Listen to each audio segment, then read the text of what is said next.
All right, everybody, we're going to go ahead and get started. Happy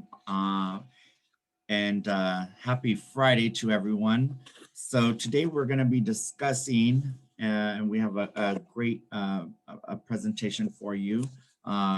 This is in regards to the Labor Law Fundamentals for Restaurants webinar. And we'd like to thank the Kern County Black Chamber of Commerce, SBDC, CSUB, as well as Mid-State Development. And also, just a couple of announcements before we begin the webinar. I'd like to everyone know, well, I'm Jay Tamsey. I'd like everybody to know a little bit about the webinar that's going to be taking place on Wednesday, Managing Your Small Business Through the Pandemic webinar series. This will be hosted by our very good and partner and friend, Kelly Bearden, special guest, Cecilia Grego, and Randy from the city of Bakersfield. There will also be a webinar and a partnership orientation, and the partnership is between Access Capital and the city of Bakersfield. They will be launching the City of Bakersfield Restart Micro Enterprise Grant and the Restart Loan to the grant program. So the first launch will be on February 24th, and the loan grant will be on March 15th. So if you would like to get more information on the Access Plus Capital City of Bakersfield Partnership Orientation, I will go ahead and put that in the chat box where you can register your business or yourself so you can learn more about those wonderful Restart grants and the loan programs. So that is the webinar on Wednesday. We'll be also discussing more in depth on what the city has to offer as far as I believe a couple of million, a $2 million grant, etc. So without further ado, I'd like to introduce our special guest today. We're very lucky to have Celeste Young-Ramos here with us. She is the founder of the Restaurant Success Center, a restaurant and human resource consulting firm, providing restaurant and human resource consulting firm, providing restaurant owners and their managers the skills and the support needed to grow their business, maximize profits, and to develop and attract highly satisfied customers and employees. Clients include several chain franchise operations and hundreds of independent restaurant and food service operators, which we look forward to hearing a little more about. Celeste has over 20 years of experience as an HR manager and franchise director for Denny's restaurants in Southern California and over 3 decades in the food service and restaurant industry. Very impressive bio that I saw online, I was able to read, and Celeste is a graduate of Brigham Young University. Welcome, Celeste Young-Ramos. Hi, everyone. Thank you for inviting me today. I really appreciate it. Thank you, Kelly, and Jay, and everyone on the panel. So let's see. Let me get my slides together here, and we'll get going. Today, we are going to be talking about labor laws for restaurants, but they do apply to any type of business, so it should be beneficial to everyone. So today's class is Labor Law Fundamentals for California Restaurants. So these laws are ones that are specific to California.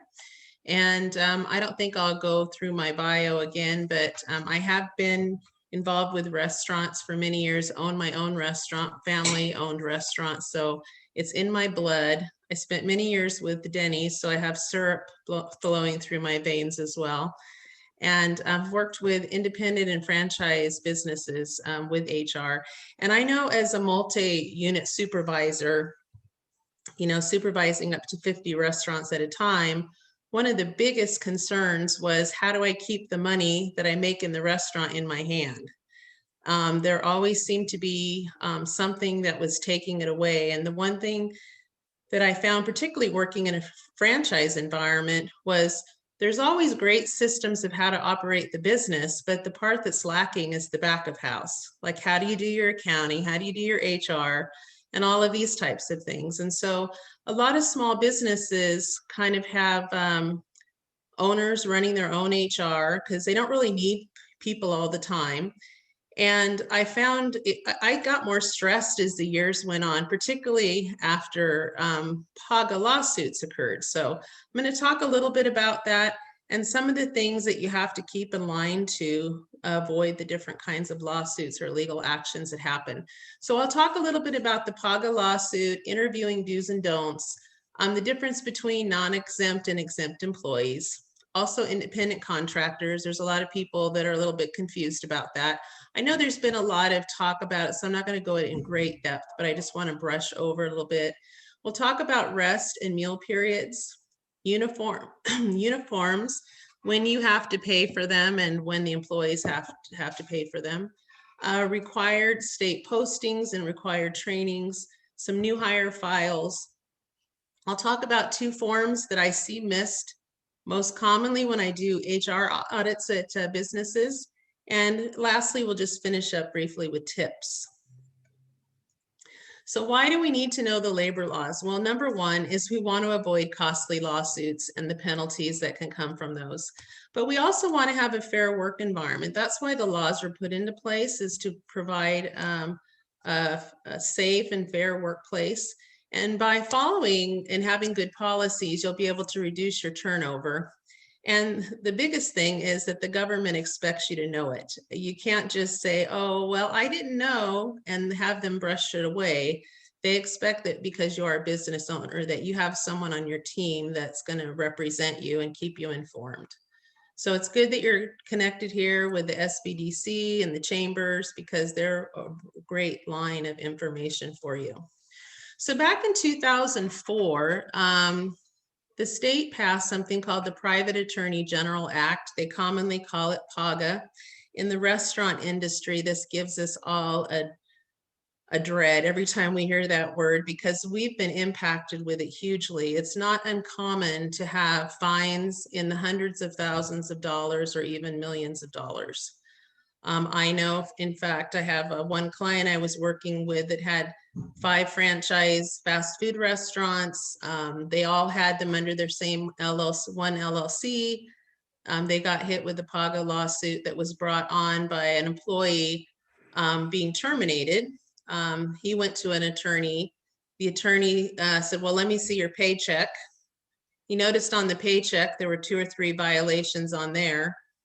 Then that led them to be able to open it up and look at all of the company labor laws for a period of 3 years. So with this new law, what happened is the state of California said, we don't have enough people to monitor small business. So we're going to let employees of small businesses, if they have been aggrieved and they have a violation of a labor code, to be able to act as a representative. So what happens is they go, like I said, with the attorney sees a labor law issue. And the next thing you know, the business gets a letter saying, we feel there's some labor law issues in violation, and they'll request you to pull all of your payroll records and paychecks or whatever they ask for a period going back 3 years for every employee that's worked for you. So it creates like a class action type suit without having to go through all the leaps and hurdles that a typical class action would have to go through. So when they do find a violation, it carries a $100 penalty per employee per pay period. So for instance, if you're violating meal periods and you're not giving your people meal periods, and maybe you do that quite frequently. So every time that happens with an employee, it's like a $100 fine. If it happens multiple times, it goes to $200 fine. Then they'll get you for not doing the paycheck correctly. They'll get you for paying them late. So it could add up to like a $300 or $400 penalty per violation. And in many times you're making a mistake, like on a paycheck. You may have that mistake on a paycheck on every single paycheck since you started. So I'll have a list of things that you want to check on those things. But this money, a lot of the times employees think they're getting this big money, but it's not going to them, it's going to the state.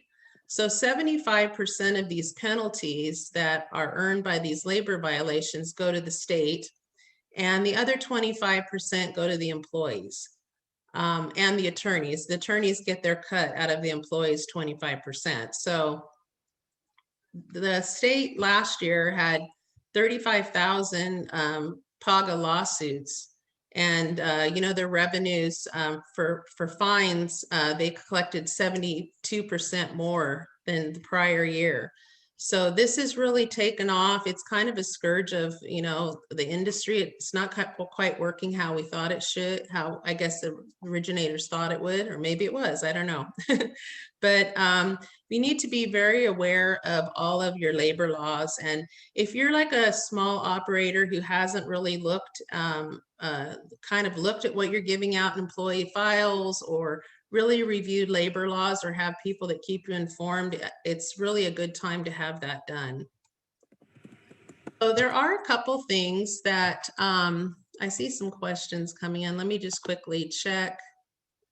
Okay. So a couple of things that I see quite frequently is on applications. Now, because of AB 168, the Fair Wage Law, you cannot ask on an application what a person's previous wages were.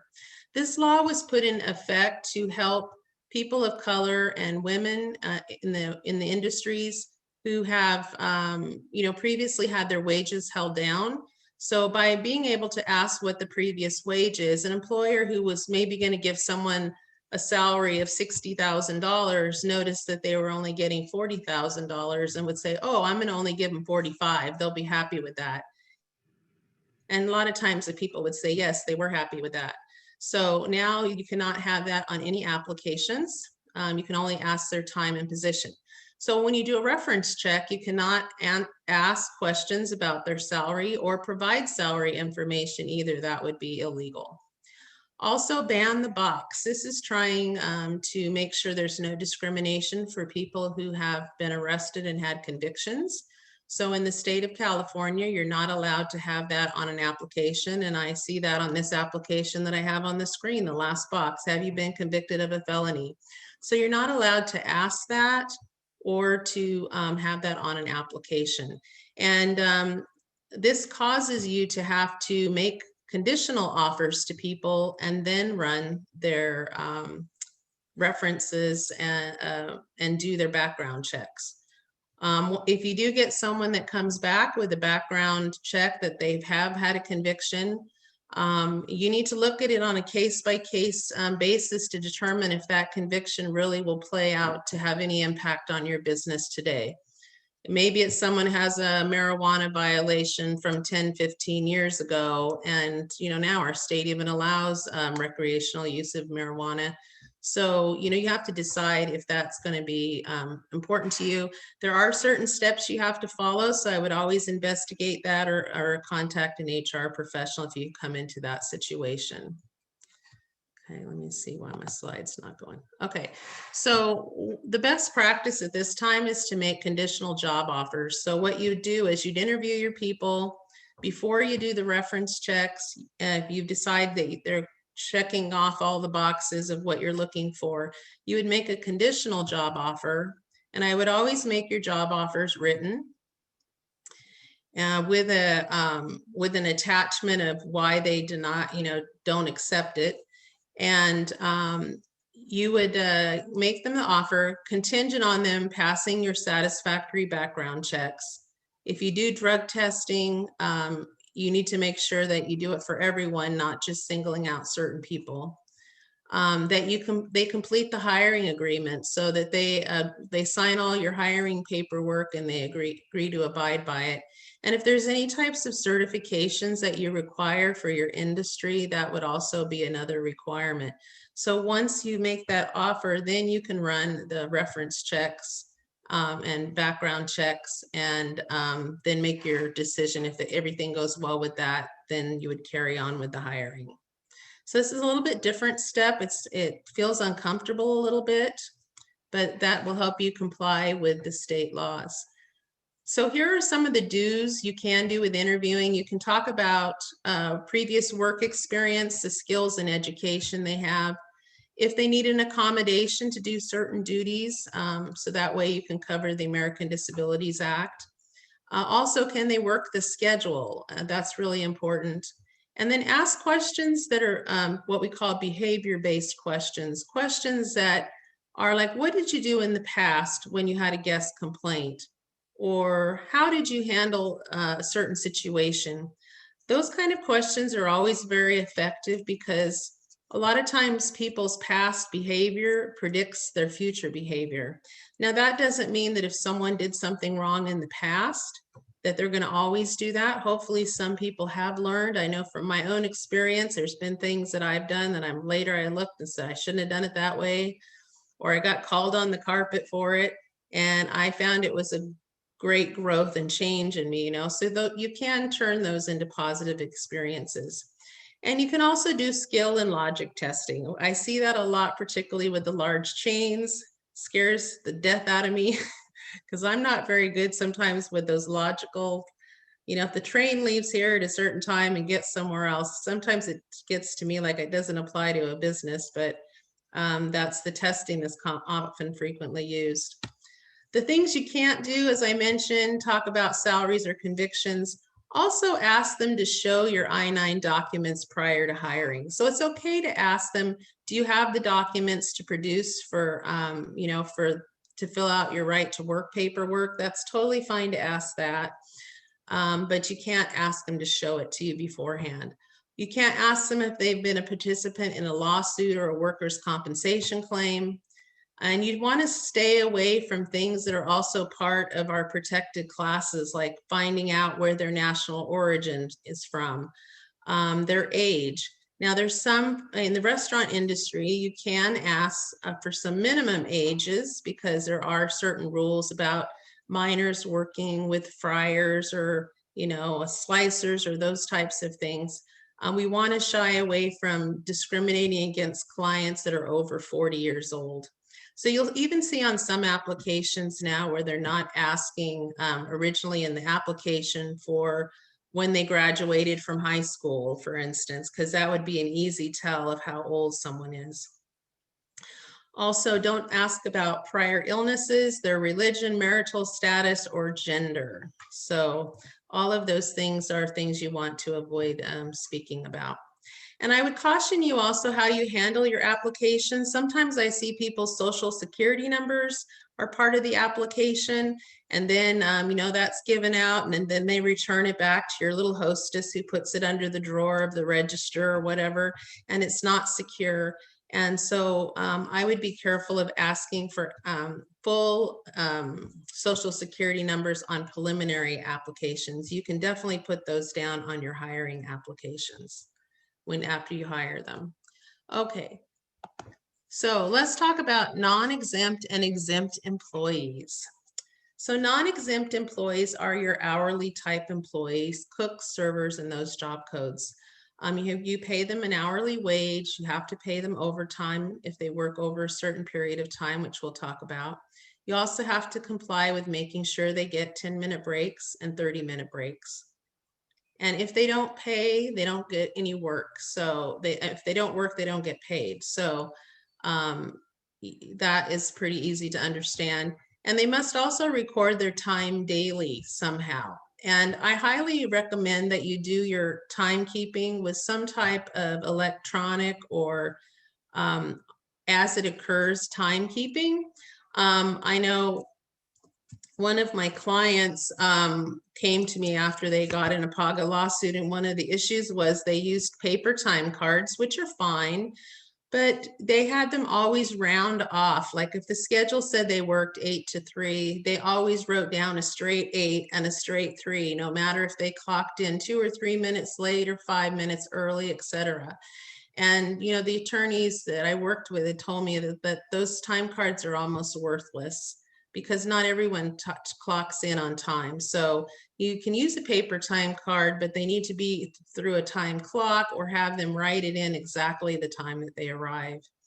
And then you need to pay them for all work time. It was often I would go to a restaurant and I would see the employees, busily working away, and the end of the shifts come and now they're doing all the side work. And oftentimes the employees would take 45 minutes to do the side work at the end of the shift, but they weren't putting it on their time card. All work that is done needs to be paid for. Even the employee that may say, oh, I'll come in and work for free because I just want the tips or whatever. You don't want to get into that trap. I find that a lot of clients come to me after they've, made choices to follow certain, break certain laws, like pay people under the table, not fill out I-9s on people showing their right to work. Sometimes when you do those things, it's very hard to break away and correct it without everyone in the whole restaurant knowing that you were doing it wrong when you correct it. And employees will start holding you hostage, and you'll also hold yourself hostage because you'll be afraid to take action against certain employees in fear that they'll now turn against you. So even if an employee says, no, I want to be paid, I want to just get paid cash, I don't want to have a paycheck. The best bet, even though it's the more expensive bet in the beginning, is doing it the right way. But doing it the wrong way later could cost you your business. So I always really caution people in that manner. So exempt employees are supervisors. So when they say exempt, they're saying you're exempt from having to follow the breaks and overtime rules. And that's why a lot of people like to call them salaried, so that they feel they don't have to pay them the breaks. And I want to talk a little bit about that because I see that heavily violated. And so you want to make sure, like, these people, they're not required to be paid overtime, so you can work them as long as you like. You don't have to follow the break rules. Usually they don't do time recording because at the end of the week you put in, they worked 50 hours every week. That's your agreement with them. You put it in. So, but if you have a situation where you have to close down because you don't have any work, maybe it's a natural disaster, maybe you decide something happens, you close the restaurant because of a death of the ownership or something, they still have to be paid. So typically, most people on a salary will always get the same pay unless it's the first week and you started them in the middle of the week, or you terminated them in the middle of the week, or perhaps they didn't have any leave left and they asked for some extra time off. But typically otherwise their salary should be pretty much the same every week. So make sure you don't dock them because of something that you can't provide. So I am surprised sometimes because I'll find people that aren't paying the right minimum wage. I ran across a client the other day that said, you mean $11 isn't the minimum wage still? So in our state right now, we are on the push to get to $15 an hour. So we have to be aware that every year we have pretty much $1 an hour raise. And the minimum wage is based on the number of employees you have. So if you have 25 or less employees, right now it's $13 an hour. And for 26 and more, it's going to be $14. So every year in January for the next several years, we'll be having this $1 an hour increase. You do need to check with your local jurisdictions to see if your city or county has a different wage rate. I know I'm from Los Angeles County and in the city of LA, and we are already at $15 for our 26 plus. And by next July, we'll be at $15. So always check with your local jurisdiction. I'm sure your chambers of commerce will be able to help you as well to keep you informed in those areas. I think having like a Cal Chamber membership online is also great. They have a really nice HR tool there that can be quite effective for smaller businesses. Overtime is also needs to be paid out if an employee works over 8 hours in a day, over 40 hours in a week, or the first 8 hours on the 7th day. So Overtime is going to be time and a half wage. I do see sometimes where people, when they work their employees 6 days, that sometimes how they end their end of day can create a problem where, yeah, it looks like they only work 6 days, but they have part of their shift on day 6 and part of it falling into day 7, even 15, 20 minutes or so.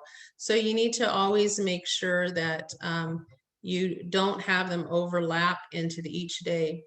And then for double time, it's 2 times wage if they work over 12 hours in a day or 8 hours on the 7th day. Or if you do give premium wage, like on a holiday where you're already giving them time and a half, it's not mandatory that you pay people time and a half on a holiday, but some companies do. If they go into overtime on those days, it would then create a double time situation. Another common thing that people don't always realize is California has a reporting time rule. So if an employee is scheduled to work and they come into work and then say it's slow and you decide to send them home, that's a very common happening in a restaurant. Legally, you're supposed to pay them for half their shift or a minimum of 2 hours. And a lot of times, employees would just come in and we would send them home and wouldn't give them that reporting time. And that could be an issue later. So if a person works 3 hours, if you have to give them half their shift, you would think you'd pay them 1.5 hours, but you have to pay them a minimum of 2 hours. So you have to be really aware of this and selective of the employees that you do send home to make sure that you can comply with this. So let's talk about the salary of the salaried managers. So I know for many years, my Denny's franchisee, I worked with a very large franchisee. They had 17 restaurants. And for many years, it was common in our industry, even with corporate stores, is that everyone was on a salary. And then some of the laws changed regarding salaries, and all of the managers ended up going to be hourly managers. And the reason is there is a rule about how a person is categorized with being salaried. First off, to be salaried, they have to be paid 2 times the state minimum wage. So as the state minimum wage really increased up to, $12, $13, $14 area, the wage of the salary had to be much higher to meet that criteria. So for instance, if you have 25 employees or under, they calculate 2 times the state minimum wage. What they do is they take 2 times the state minimum wage. Right now it's $13, times 2 times 40 hours times 52 weeks. And that comes out to $54,080. So if you're paying a salaried manager $35,000, $40,000 or whatever under that number, and not giving them their breaks, not having them fill out a time card, not having them and letting them work multiple days, where they should be getting paid overtime, you're going to have a big labor violation. For 26 or more people, employees right now, the wage should be $58,240 minimum for managers if you're doing a salaried manager. So that I find quite frequently is being violated. Also, the rule is the management has to do more than 51% of their day doing managerial functions. So I know from working with fast food, quick service, is a lot of times the managers, taking orders, fixing orders, cleaning, doing all kinds of different things. They're not always doing managerial tasks. So you also have to jump that hurdle. And lastly, they have to be supervising employees. So these are the key ones that I see getting violated in this area. So I would closely look at that and determine whether, you want to switch over to going to hourly. The other thing is we have had a big change on the independent contractors with the AB5. So common I see quite frequently is that people are trying to classify their servers as independent contractors. They aren't independent contractors. There's three kind of ABC tests you have to follow. The first one is the worker free from control and direction of the hiring entity in connection with the performance of work, both under the contract of the performance of work and in fact. So if you are telling your employee how to do everything, what to wear, what time to come in, you have to fill out this report, you have to fill out that report, you have to do this in a certain manner, you're not going to be able to pass this. Also, B, the worker performs what is outside the usual course of the hiring entity's business. So typically in a business, you know, cooking food and serving food are two basic functions.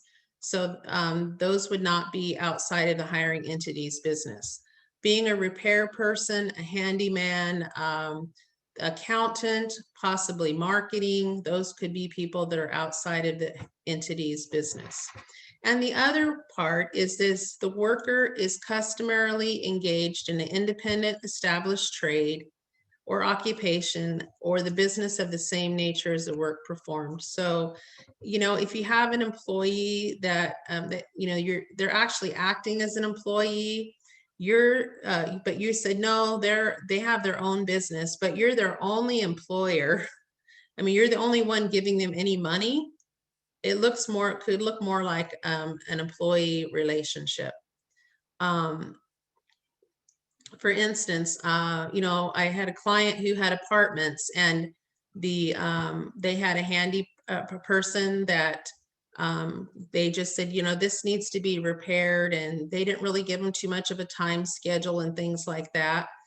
But the property manager, unbeknownst to the owner, had him turn in his hours like he was an employee. Instead of writing an invoice, she just collected the hours. That makes him an employee. Instead of him using all his own tools, they supplied most of the tools.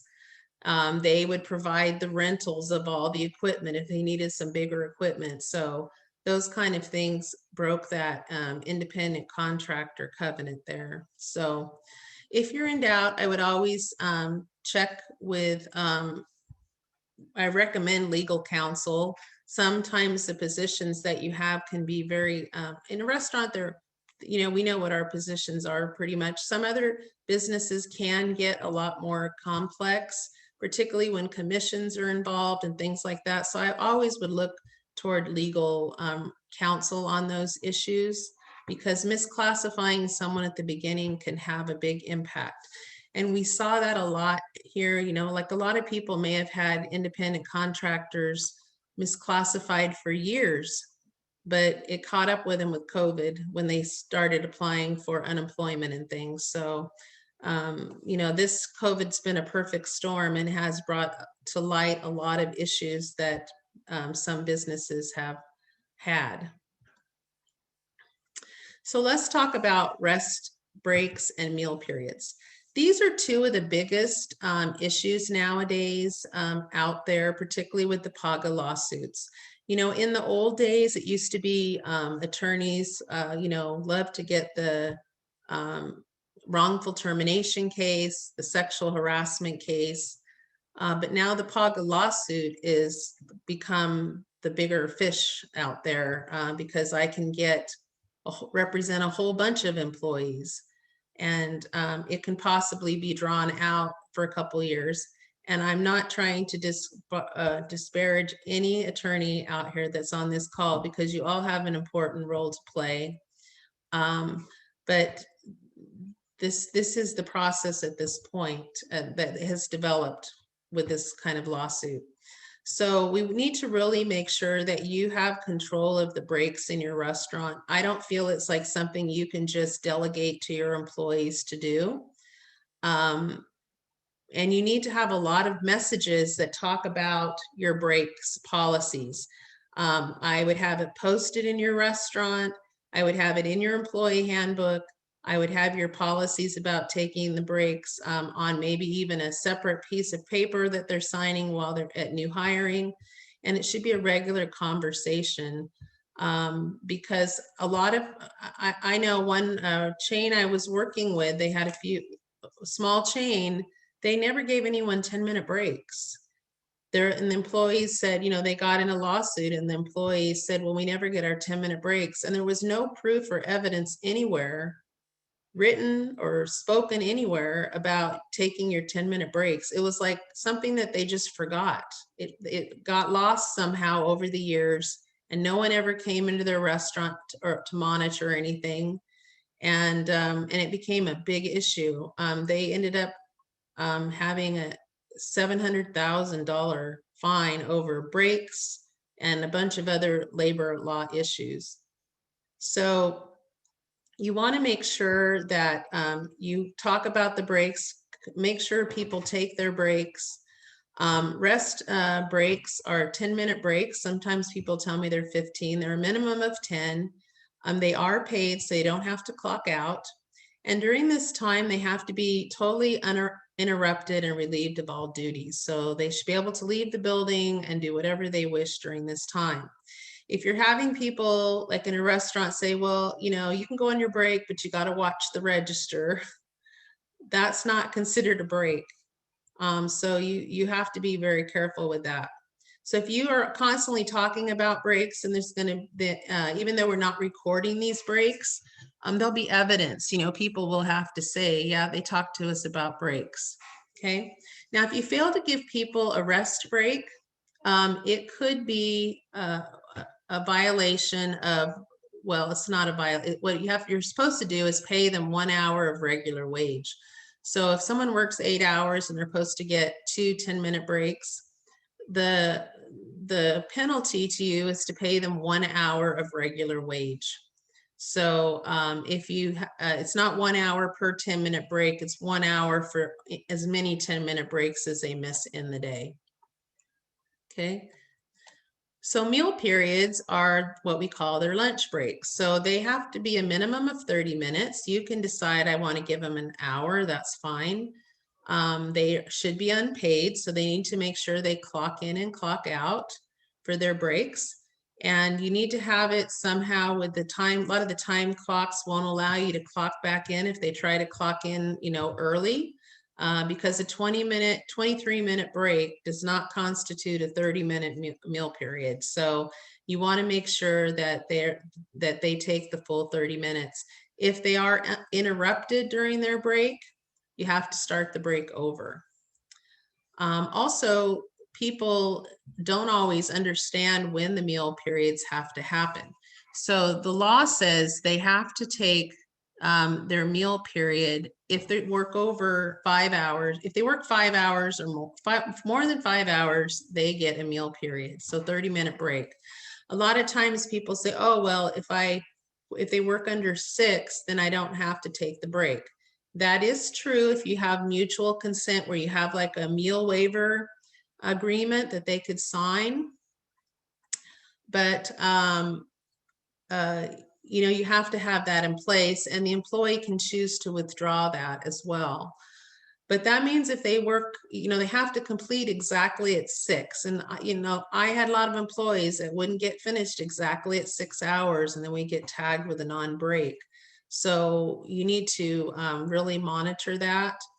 And it's kind of, it's like you really need to, like they say that if an employee is told to go on a break and they're clocked out and they choose to work, it's like your obligation was to tell them to take the break. But I would really watch it. I know sometimes my servers would want to continue working during their break. And the break has to start before the 5th hour. So, after between 4 hours and 30 minutes and the 5th hour, they have to take that break. So once with this meal periods as well, is if you don't pay them, if they don't get that break, you have to pay them 1 hour. So if you don't give them a 10-minute break and you don't give them their meal period, you could have to pay them 2 hours of wage that day. So it's not enough that you just track how many non-breaks you have. you really need to take action when you see that, pay them the hour that you owe them, and then take corrective action and change that behavior. Whether it's your behavior of not monitoring it or not scheduling properly, or whether it's their behavior of just not following the rule. But that will catch you the most headache and labor law violations. Now, here is a chart that shows the required breaks. So the 10-minute breaks have to be taken. They're supposed to get a 10-minute break if they work 4 hours or a fraction thereof. So the fraction thereof is considered 3.5 hours. So if they're on the clock for more than 3.5 hours, they need to have a 10-minute break. They recommend taking it somewhere in the middle. They recommend not stacking them, like stacking all the 10-minute breaks together with the 30-minute break. They should have distinct separate times. So for instance, here, if they work under 3.5 hours, they don't get any breaks. If they work 3.5 to 5 hours, they get 1 rest break of 10 minutes and 0 meal period meals. And then if they work 5.1 hours to 6, they get 1 rest break and 1 meal, which they can waive if you have that form I mentioned. From 6 to 10, you're going to get 2 rest periods and 1 meal period. So if you have a typical employee that may work 8 hours, you're going to get a 10-minute, a lunch break, and another 10-minute break. And if you have managers, for instance, it's very common in the restaurant industry to have them work 10 hours, sometimes 11, 12 hours. You need to be cognizant that they may be required to take more rest periods and meal periods. So be very careful with that. And they can waive the 1 meal period. They can't waive 2 meal periods if they're required to get 2. Also, I've seen people try to do 10-minute waivers on the 10-minute breaks and have them sign mutual consent not to do 10-minute breaks. That is illegal to do. So you have to provide the 10-minute breaks. So here is an example of the shifts, how many breaks you can get. So the first one is if you work 7 to 3, as I mentioned, 2 10-minute uninterrupted rest breaks and 1 unpaid 30-minute uninterrupted meal period. The second one, 2 to 7:15, we have a 5 hour and a quarter shift.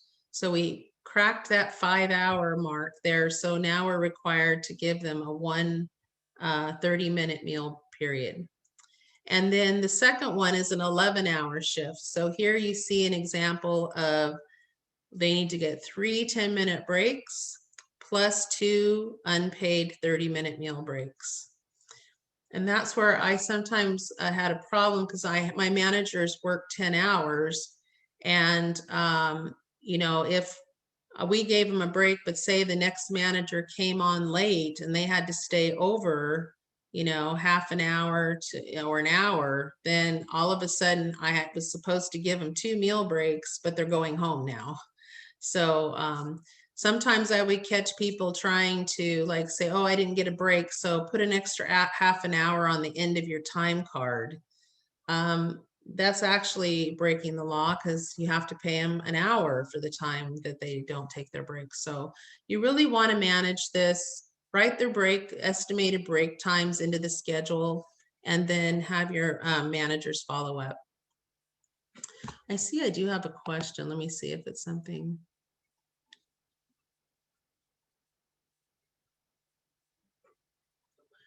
Okay, we have a small mom and pop, sometimes just 1 cook and 1 waitress on duty. My understanding was if you pay them for their meal period, it doesn't have to be uninterrupted. That's actually true. If you have that meal period waiver and they agree to it and you pay them for the time, then they can work through that. But what's very common is like, you know, I worked in the 24-hour environment where we had 1 cook and a server, and oftentimes we'd say, oh, well, they can't take a break. Well, the government doesn't see that. They feel there's enough people there that the manager or the cook or the other employee could give a break. So thank you for that question. It was very good. Okay, another thing that commonly is not being followed is California sick leave. So the state law says that if an employee is working for you, that they have 3 days or 3 8-hour days or 24 hours of sick leave that they can accumulate. Now, not every employee will be able to accrue that much if they're a part-timer, or if they don't work with you for a long period of time, like they quit after a few months, maybe they don't have all of that sick leave.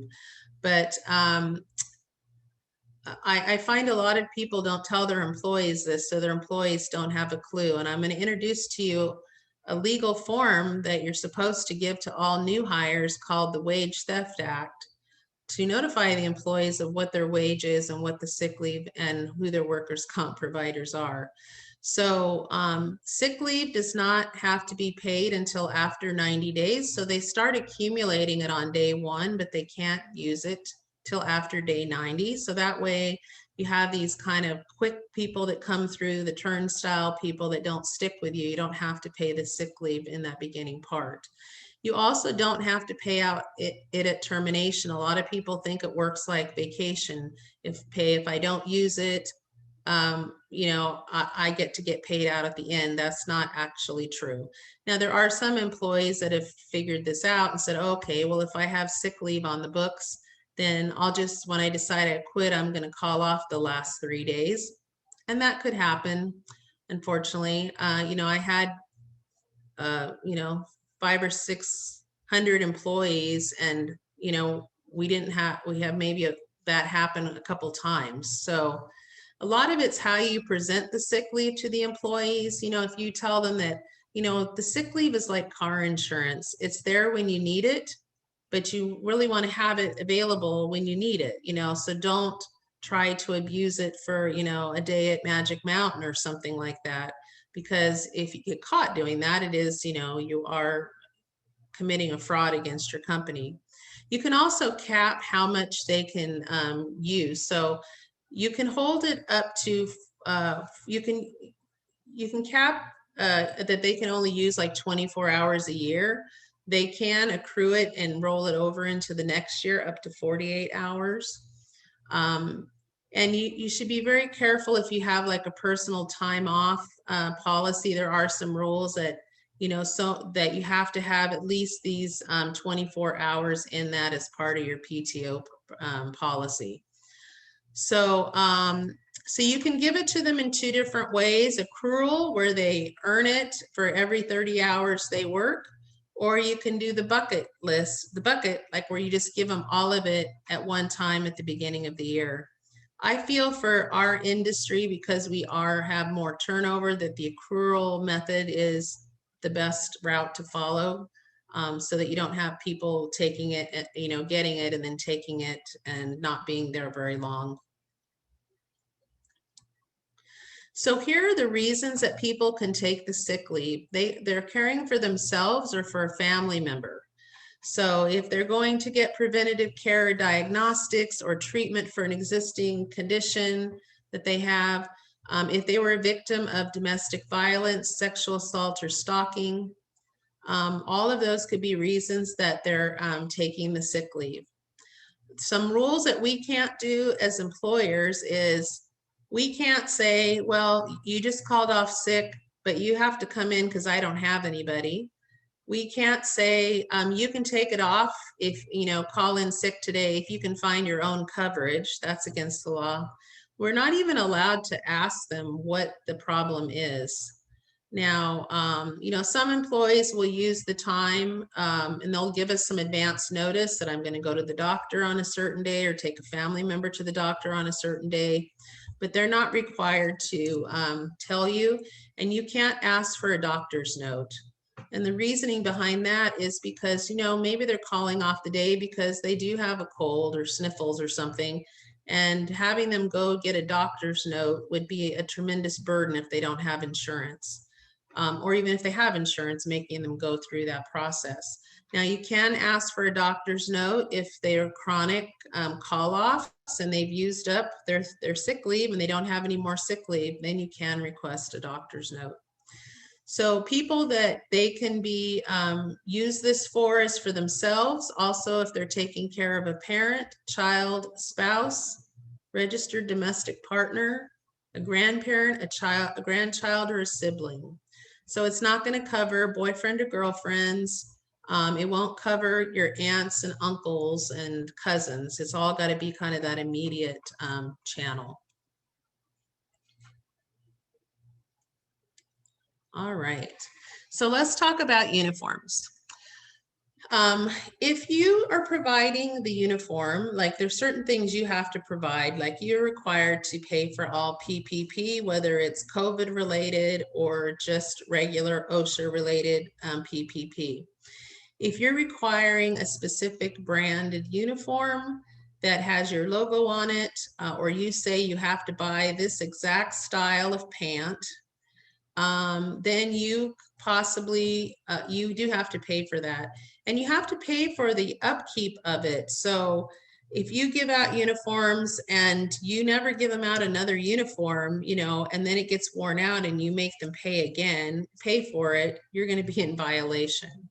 So now, like I often had employees that worked multiple shifts in a day here in LA, you know, it's costs a lot to live. So they might work one job at one place and then work at another place. And they didn't have time for, you know, if our policy was to give 2 uniforms for a full-time employee, they didn't have the ability to go launder frequently. So it was okay that we gave them the option to buy more uniforms on their own if they wanted to have more than what is our company standard. But you have to be careful that you do expect wear and tear on them and you should replace them when that happens. Now, you don't have to pay for uniforms if they're generic. So in the restaurant industry, they're considering that black and white pants or jeans, anything that they could be wearing multiple places. A good example of this is Target. When you go into a Target, I often look and I'll see everybody's wearing red and khaki. Now, the red shirts can be ruffled, button down, polo, you name it. They have all different colors of red. And they're doing that so they don't have to pay for the uniform. So that's what some companies are doing. They're not being so descriptive on, like they can say you need to wear a button-down shirt. If you say they need to wear a button-down shirt, you're not going to have to provide that as an employer. Also, slip-resistant shoes are seen as generic for our industry. So those are, you don't have to pay for their shoes. Some employers do just to cut down on accidents, but it's not a requirement. Let's see, I have a question. Is it legal for an employer to automatically use your sick leave if you call in on absence? No, you have to ask them if they want to use the sick leave or not. So they could take it as an unpaid day if they want to save it for another time. So good question. And okay, that same question there. Okay. Let me go to the next one. Now, as employers, you're required to post certain notices in your break areas. If you don't have a large break area, you can always have the notices in a binder. But typically you'll see you have to have state and federal laws. I have an example here that I'm showing. It just says federal laws, but you want to get these, you know, multi-poster combinations where you get the state and federal laws for your employees, and they need to be in a visible place, like a break area is a good place for them. And you need to update them regularly because laws do change. So like right now there's some legislation changes in 2021. So you may need to update these. But you can also update them. But if you have notification of what that law changes, you can just put another 8.5 by 11 printout of it next to the poster, and you don't have to get it. I would recommend you have English and Spanish if you have a large population in your restaurant or business that does not read or write English. And what I do see missing very frequently, though, is every business should have their federal and state labor posters, but they're also supposed to post a wage order for their business type. And the wage order is, like, for the restaurant industry, it's about an 8-page document that lists how all the break rules, overtime rules, who can be salaried and who can't be salaried. And it's all on there, and it has to be posted also in your workplace. So you can go online if you're a restaurant and put in wage order number 5 housekeeping, because it's kind of accommodations and restaurants, and you can get that in place.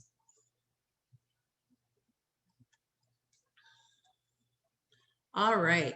So here's some new hire paperwork that you should have in your California new hire packages. One is an application, and many times I find some people don't even do applications, but that's a helpful tool to know, like to have them fill it out. Sometimes people say they have experience and later you find out they don't. That could be a terminable offense if they're falsifying their application. Also, having that past history, if you had to find them somehow, maybe they robbed you, you might have some references you could go back and contact. They may know where they're at, or even looking at prior work history for workers' compensation claims. So that's a common thing that is asked by every attorney, is to have that application. If you do reference checks and background checks, you want to have a consistent format. And if you do credit checks and run criminal checks, you do have to have a waiver notifying them that you're going to be running these types of checks. And that has to be conducted before you do the background check. And once you get that waiver, sometimes I've had people say, well, oh, I got that waiver before, and I think they're stealing from me. I'm going to run a credit check on them. Maybe there's something wrong.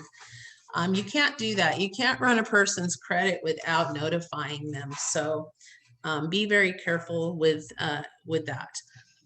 If you have a minor, you need to have a work permit. So this is a form that you would send with the minor to go get the work permit. I have to be frank, in all of my years, I've never sent that form with anyone and they've come back with their work permit, but there is a form that you can fill out as an employer to ask the employee to bring that in, that they take to their district office or school. I-9 forms. So this is the right to work in the US. Depending on how much time we have, I might show you something on there, but I do want to let everyone know that there is a new I-9 form that came out here this year in 2021, and you need to make sure that you're using the new form. If you fill out, like a lot of times people create one new hire packet and they just print it off time and time again. If you're using documents that aren't the correct year, it could cause you problems, particularly on the I-9. So please check that. It should say 2021 on it. There was a little bit of delay. The last one expired and they didn't have it ready for a few months. So there will be some leeway there, but I highly recommend that you really monitor how you're filling out the I-9s to make sure that you're doing it correctly, because if you have a habit of doing it incorrectly, it could be on every single form. And that when they do the audits for the I-9s, it's based on how many times you make the same error. So they do the fines. The lowest fine is like $252. The highest fine is $2,570. And they do it based on the percentage of times you have the same error. So the one thing I see frequently done wrong is that people don't collect the information from the employee on the first day, because the rule is the first day the employee has to fill out the first page of the document. By the third business day, you have to have their verification of their documents. So they have to have the documents brought in. And so a lot of times there's a delay, and they'll look to see, does the date they sign it match the date that's the higher date in the payroll register? You know, how many days have elapsed since that day they started and the day that you got all of their paperwork signed, you know, and you verified it. I would never sign an I-9 if like another manager fills out the documents and I didn't see them myself. I would never sign it because you're signing that you witnessed those. So that's really important points to follow there. Let me see here.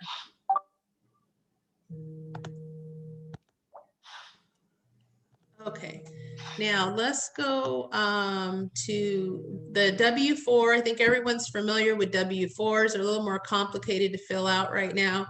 You have your DE-4, which is your California Withholding. And then you have the Wage Theft Protection Act. I do want to share that one.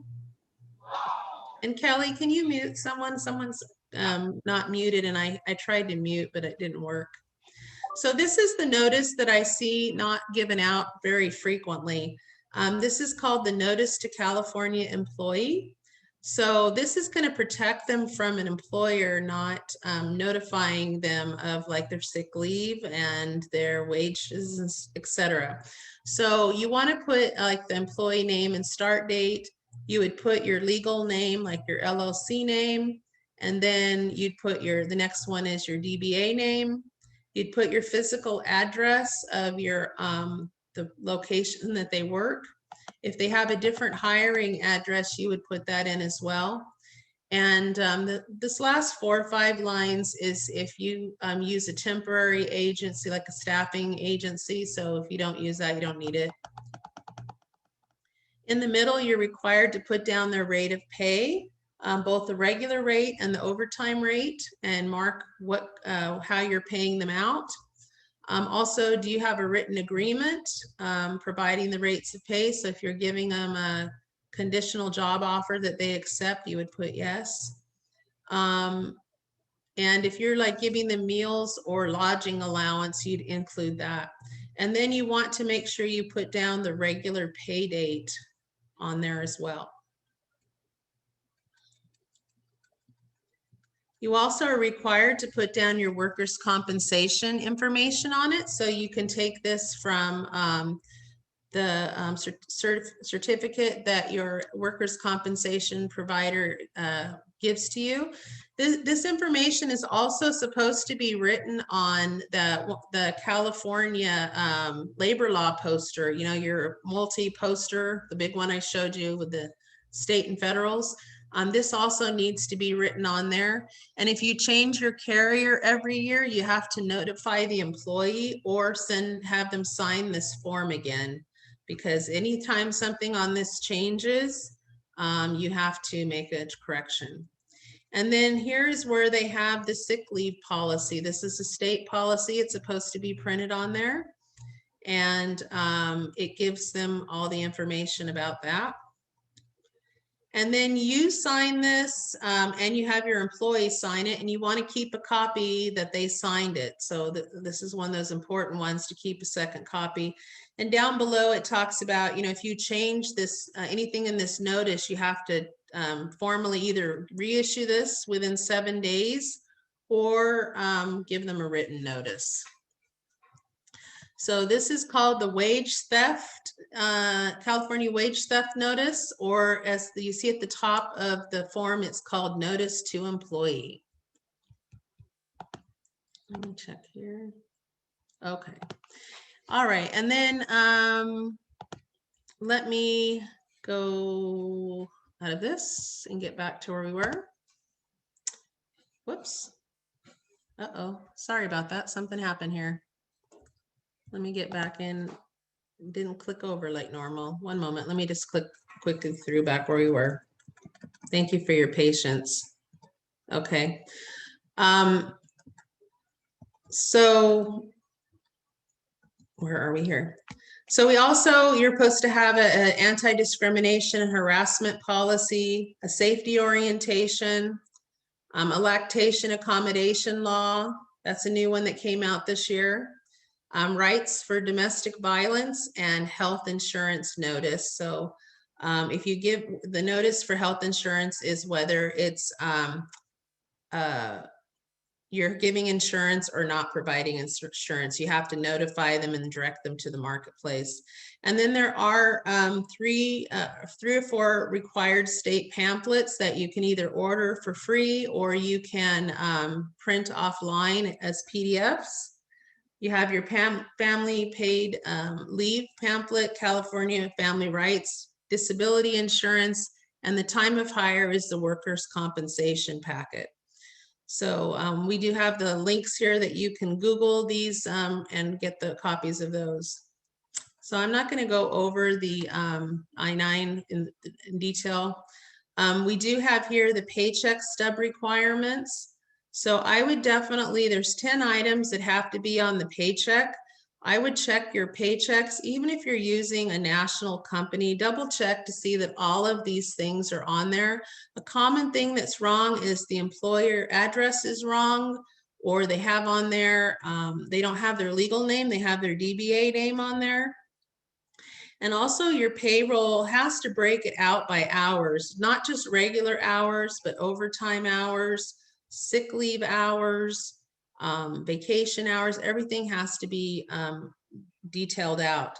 And on the paycheck, people that aren't doing sick leave commonly don't put the days of sick leave that they have accrued and is available, but that is a state requirement that has to appear on their paycheck. And lastly, tips. I know we went through a lot of information in a very short time. So the tipping rules is that owners, managers, and supervisors cannot ask employees to share their tips with them. So now if you're an owner and you take a table, that's fine, you can keep the tip, but you can't ask your employees to split their tips with you in any fashion. If you have tip pooling, you can now distribute tips to the back of house people. In the past, cooks weren't allowed to be part of the pool, but that did change a couple years ago.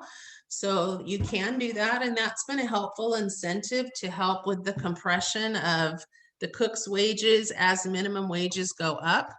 You want to have a system though, and a written plan of how you're going to pay it out. Like what percentage will go to the wait staff, how much goes to the bussers, the bartenders, etc. And it should be based on hours so that it's fair, that people that work the most hours get the right amount of time. And another misunderstanding sometimes is mandatory service charges. A lot of people think that's a tip. It's not. The IRS sees that as revenue collected by restaurants.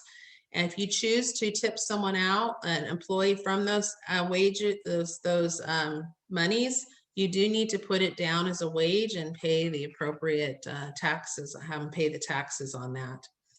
All right. So that is all the information that I have today, and I really appreciate all of you coming today. And if you would like to contact me for any support, I would be very appreciative. And I think we might have one last question. Does sick leave accumulate indefinitely? No, it can be capped at 48 hours. So for the state.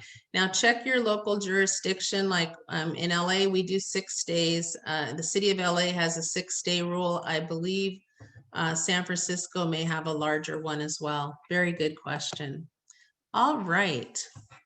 Well, that is all. We've answered all the questions, I believe. So let me see here. I'll stop my share. There we go. Okay. Well, thank you, Celeste. We do have a little more time for questions. So if I do see we might have another couple that just came in. Yeah. So if you have more questions for Celeste, now's the time to ask her. Okay, is health insurance and vacation mandatory? Vacation is never mandatory. Health insurance may be mandatory depending on the size of your business. So that would be the key thing there. If you're a very small business under 20, you don't have to do any health insurance at all. Do owners need to keep records of tips? Yes, you have to have a way for your employees to record the tips. A lot of times people have it, they can record it on their time card or enter it in weekly. And your employees are supposed to record or keep a record of it themselves. But that's a really great question. Where I would find sometimes we would run into problems is if, like, I had a hostess, like we didn't have our hostesses have tips. Like we didn't consider them tipped employees in our full service restaurant.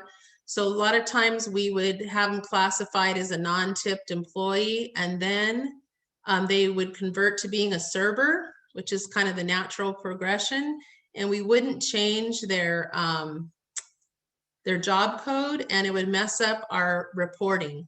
Because one thing that your payroll companies will do is they're going to calculate the employees' allocated tips. So the IRS feels that a restaurant makes 8% tips, typical average tips. So what they'll do is they're going to keep track, the payroll will keep track of all the revenues that are made in the restaurant, and all of the hours that are spent in, we pay out in the restaurant. And then they'll come up with an allocation depending on how many hours an employee works. And if they're miscalculated, it could really throw off the calculations and cause some other employees to pay their share of those people's tips. So that's very important. Health insurance is not elective. I mean, if you hit 20 employees or greater, and they have over 30 hours, you know, so you have to look at it on a case-by-case basis.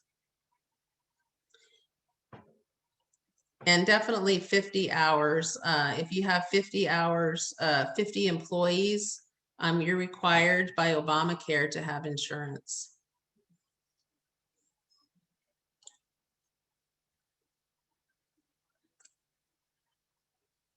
Okay, well, thank you very much. We keep track of CC tips paid to employees through payroll service, but no way to track cash tips. Am I supposed to have employees report that to me? Yes, they're supposed to be reporting it to you. Of course, they never report every dollar that they make. But if they're under-reporting, you know, like significantly under-reporting, the IRS could tag them. Also, if they're not reporting on a regular basis, like a weekly or at least monthly, they could get tagged by the IRS for not reporting their tips. And that could be quite hefty to them. So they need to be doing it on a regular basis. You have to have some type of format for them to do it.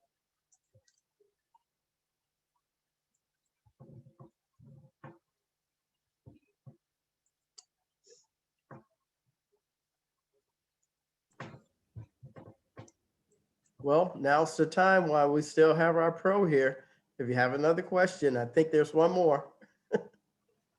Can we view this information during the conference later? I believe that they recorded it, so I'm not sure. Kelly will have to tell you how the recording session goes.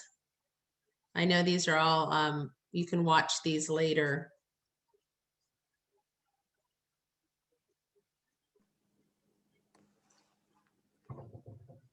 Okay. Are there any more questions? We do have a little more time for a few more questions if you have them. Well, there is one thing I'll bring up that I know, Kelly, you've been watching for that employee retention credit coming out. I would I would say that would be something that I would watch as a restaurant or any type of business at this point, because you may be able to get payroll tax credits. Also, we talked last week about the COVID-19 and the new Consolidated Appropriations Act does allow that you could extend the coronavirus sick leave if you have employees that get sick with coronavirus. So that would be something also to look into, because you could get dollar for dollar reimbursement on the paid sick leave for the employees that are out with coronavirus up until that's going to go till the 31st of March. And there has been some information about a new death benefit that's out there as well, that they're making legislation for if you have someone that dies from COVID, whether they're employee or non-employee.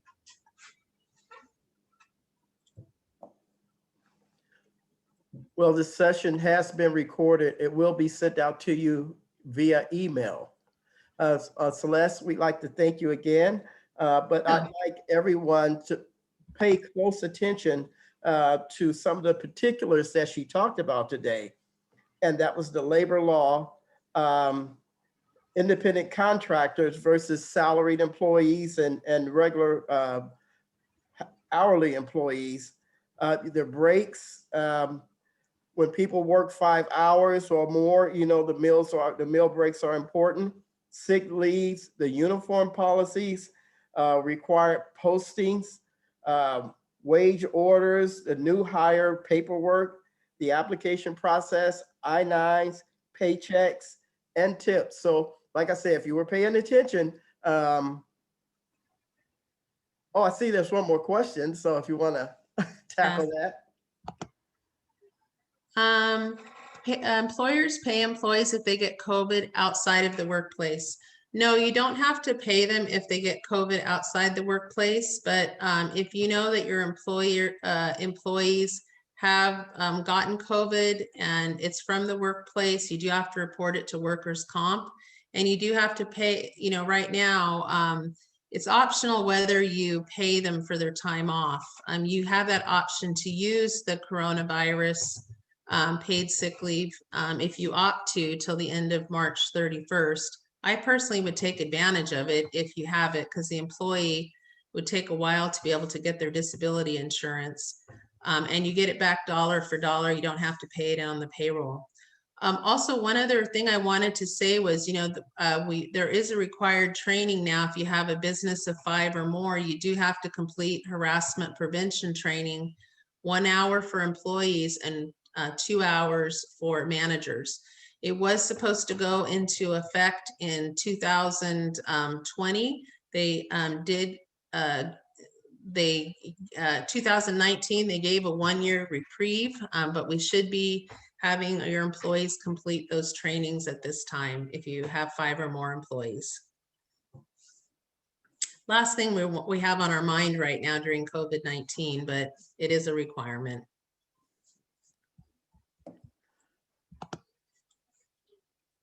Okay, well, if there are no further questions, on behalf of Jay Tamsey at the Kern Hispanic Chamber of Commerce and Kelly Bearden at the Small Business Development Center, Keith Rice at State Development Corporation, and myself, Nick Hill from the Kern County Black Chamber of Commerce, we'd like to thank you for being here today. And we heard a lot of valuable information, and hopefully you'll come back, you know, again and bless us with a little more knowledge that you have. And we appreciate you coming today. And one more thing before you go, we do have another series, small business series coming up, and it's going to be on Tuesday, the 23rd of this month. And we will have Morgan Clayton from Teltex Security Service that will be hosting this event for us. And he's going to talk about getting your city license, your fictitious filings, advertising in a 4-week publication, advertising for 4 weeks in a business publication. I'm a little tongue-tied here. And the importance of, you know, just doing your basic bookkeeping and things like that, just the basic things of starting a business and the tools that you need to have. And Keith Bryce of the State Development Corporation, he headed our first class, and he had a lot of valuable information for that. So like I said, if you're available, tune in for that. That's this Tuesday. And that will be at 3 p.m. And it will be on social media and on Constant Contact and all the other outlets as well. So Celeste, do you have any closing comments for us? No, thank you. Thank you for having me, and just be safe. And the best thing is, if you're in doubt, go ask someone. Find someone who has the answer. That's good advice. Okay. Well, thanks everyone. And I guess that concludes our program for today. Thanks so much. Thank you.